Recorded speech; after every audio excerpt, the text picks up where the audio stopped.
थोड़ी आती है।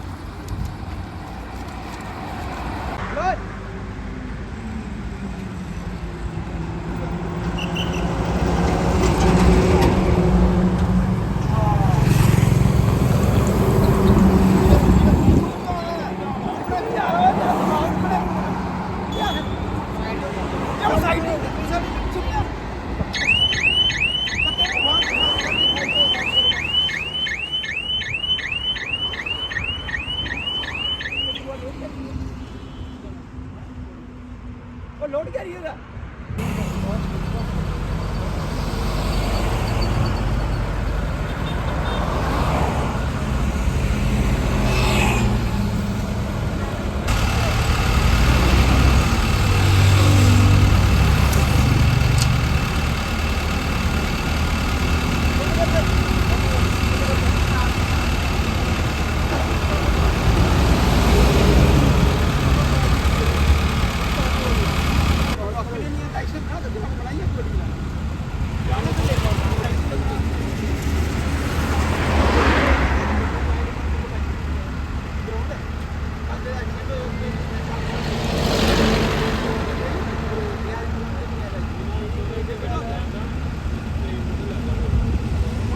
देखिए, आज ये जो हम चेकिंग कर रहे हैं इसमें हम रूटीन जितनी भी गाड़ी जहाँ आ रही है उनके डॉक्यूमेंट चेक कर रहे हैं, क्योंकि कोई भी गाड़ी जो रोड के ऊपर चल रही है उसके डॉक्यूमेंट वैलिड होना ज़रूरी हो जाता है। तो दूसरा, जितनी भी गाड़ियाँ जहाँ आ रही हैं उनके हम डॉक्यूमेंट के साथ साथ देख रहे हैं कि कोई पैसेंजर गाड़ियाँ उनमें कहीं ओवरलोडिंग तो नहीं है, किसी पैसेंजर गाड़ियों में जो SLD हैं वो फिटेड है नहीं फिटेड है।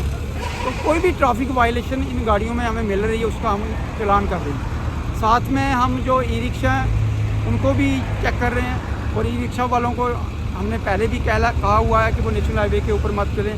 तो मैं आज आपके माध्यम से फिर इनको रिक्वेस्ट करता हूँ कि वो ई-रिक्शा को नेशनल हाईवे के ऊपर मत चलाएं, क्योंकि ई-रिक्शा को नेशनल हाईवे के ऊपर जो है बैन किया हुआ है चलने के लिए।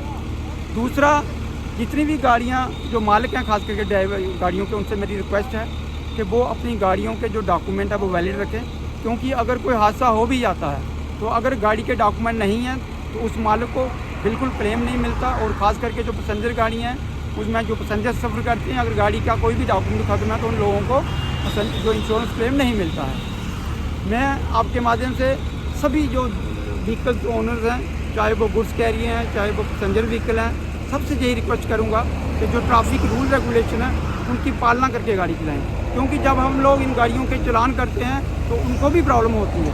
क्योंकि आज जो गवर्नमेंट ने मोटर व्हीकल एक्ट के तहत फ़ाइन हम करते हैं, बड़ा हैवी पेनल्टी है, फ़ाइन है। अगर कोई ओवरलोडेड हमें गुड्स व्हीकल मिलता है तो मिनिमम 22 रुपीज़ आता है उसका फ़ाइन है। तो अगर किसी की परमिट नहीं है तो 10,000 रुपया फ़ाइन है, तो बड़ा हैवी पेनल्टी है। तो इसलिए मैं सभी व्हीकल ओनर से रिक्वेस्ट करूँगा कि गाड़ियाँ रोड के ऊपर निकालने के पहले वो चेक कर लें अपने गाड़ियों के डॉक्यूमेंट वैलिड है नहीं वैलिड है, तभी वो गाड़ियों को रोड के ऊपर निकालें।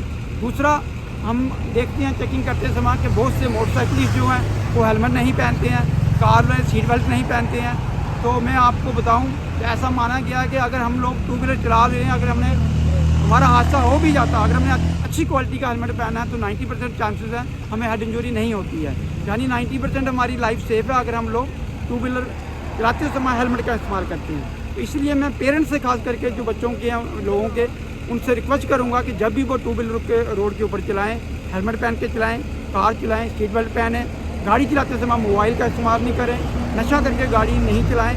क्योंकि गवर्नमेंट का और हमारा भी यही मानना है कि हम सब लोग जब रोड के ऊपर गाड़ियाँ चलाते हैं, अगर ट्रैफिक रूल की पालना करके गाड़ी चलाएंगे तो आउट ऑफ 100 90% एक्सीडेंट ऑटोमेटिकली कम हो जाएंगे, यानी 100 में से 90 गिनती जाने हम सब लोग बचा सकते हैं अगर हम रोड के ऊपर ट्रैफिक रूल की पालना करके गाड़ी चलाते हैं। एडो साहब, हम देख रहे हैं कि कठुआ से जम्मू जाने वाली जो बसेस हैं उनकी स्पीड इतनी ज़्यादा होती है कि आम लोग जो हैं वो परेशान हो रहे हैं, उस पर क्या कार्रवाई रहेगी? देखिए, जो आपने कहा जी बिल्कुल, हमें भी बड़ी बार टेलीफोनिकली लोगों ने कंप्लेंट्स की है, और हम बड़ी बार जब रोड के ऊपर निकलते हैं हम उनके चलान भी करते हैं। लेकिन थोड़ी सी हमें प्रॉब्लम किया है कि ओवर स्पीड गाड़ी का चलान करने के लिए स्पीड गन्स की ज़रूरत होती है, वो हमें प्रोवाइड नहीं हुई है। तो ऐसे भी हम जब देखते हैं कि गाड़ी ओवर स्पीड चल रही है, जब डेंजरस ड्राइविंग कर रही है, जब कट मार रहे हैं वो, तो हम उनको चलान करते हैं। कुछ गाड़ियों के हमने पीछे परमिट भी सस्पेंड किए हैं, तो नोटिस निकाले थे उनको।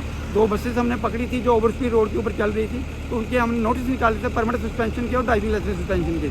मैं आपके माध्यम से ऐसे बसेस वाले, मेटाडोर वाले कोई भी गाड़ी जो रोड के ऊपर ओवर स्पीड चलाते हैं, डेंजरस ड्राइविंग करते हैं या कट्स लगा के चलते हैं, जिग जग ड्राइविंग रोड के ऊपर करते हैं, स्टंट करते हैं, तो मैं ऐसे लोगों को आपके माध्यम से ये कहना चाहूँगा कि वो गाड़ी रोड के ऊपर बिल्कुल प्रॉपर स्पीड लिमिट है उसके मुताबिक चलाएं, ट्रैफिक रूल के मुताबिक चलाएं। अदरवाइज ऐसी गाड़ियों के हम परमिट भी सस्पेंड करेंगे और ऐसे ड्राइवर के लाइसेंस भी सस्पेंड हम करेंगे। नंबर भी देखते हैं, तिरपाल नहीं डालते, आम जो है वो तो दोपहिया वाहन को बड़ी समस्या होती है, तो उनके लिए क्या आपका रहेगा कि देखिए कोई भी जो चाहे मिट्टी ले रहा है, बजरी ले रहा है, पत्थर ले रहा है, जितने भी माइनिंग के काम कर रहे हैं डंपर, उनको ज़रूरी है कि उनके ऊपर उनको तिरपाल कवर करके निकलना है। तो इसके मुतालिक हमने काफ़ी चलान पहले भी किए हैं और ऐसे नाके जो हम हफ्ते में 2-3 दिन रेगुलर लगाते हैं उनमें इन चीज़ों का भी हम ध्यान रखते हैं। अगर कोई भी गाड़ी डंपर आता है जिसके ऊपर कवर नहीं किया हुआ उसको मटेरियल को, उसको हम प्रॉपर जो है as per motor vehicle act चलान करते हैं। धन्यवाद।